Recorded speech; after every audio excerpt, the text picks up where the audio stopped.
crack lesson. Crack class. As Bill would say, you better get this crack man to come look at this crack house in this crack neighborhood. Sounds a lot funnier when he says it. Yeah, it does. Everything he says sounds funny. Yeah.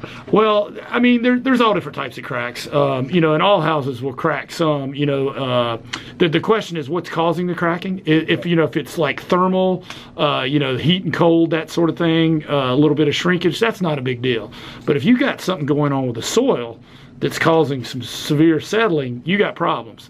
Now, so what's the difference? If you've got like a hairline crack, not much separation, no differential, no shearing, you're probably okay. That's probably just shrinkage, or drywall, you'll see it like the seam crack. But now if you've got the lightning bolt going on and it's more than 1/8 of an inch, or you've got shearing, one thing going one way and one going the other way, there's something going on with the soil that's causing something to sink while the other stays stable, or something, which probably goes back to like some drainage issues, or maybe they didn't compact the soil properly. Yeah, or there was a tree underneath that they didn't remove all the way that's decomposed, which happened under my spare garage. I started to say you sounded like that guy with the home inspection son-in-law there. You could tell there was some experience behind that. Yeah. Like I see it a lot also in the seams of the drywall.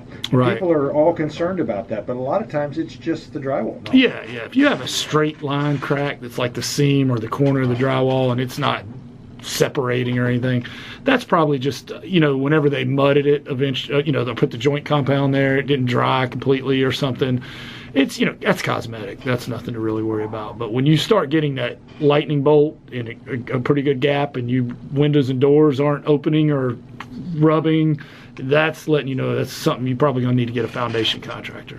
Yeah, so isn't there kind of a rule of thumb, Preston, where if the crack follows the mortar versus the crack in the brick? Kind of. I know what you're saying. If the crack just goes right down through the brick, through the mortar, just like a straight line crack, on a brick wall or a block wall, that's bad. That's bad, because that is definitely something. Something's moving.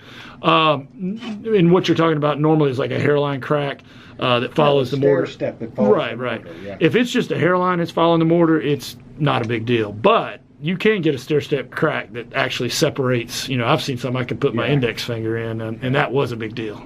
Yeah.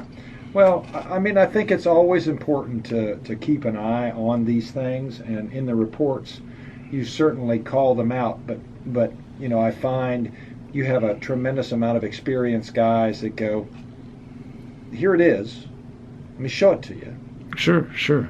You either need to call an engineer, structural guy, or pretty normal. Yeah, and I would say probably about 90% of the time, it's a drainage issue. Check the drainage in that area. Check the gutters, downspouts. Yeah, make sure that water is getting away from what's happening is that water's collecting around that foundation. It's collapsing the air pockets, and the foundation it falls, and that creates the cracks. Right.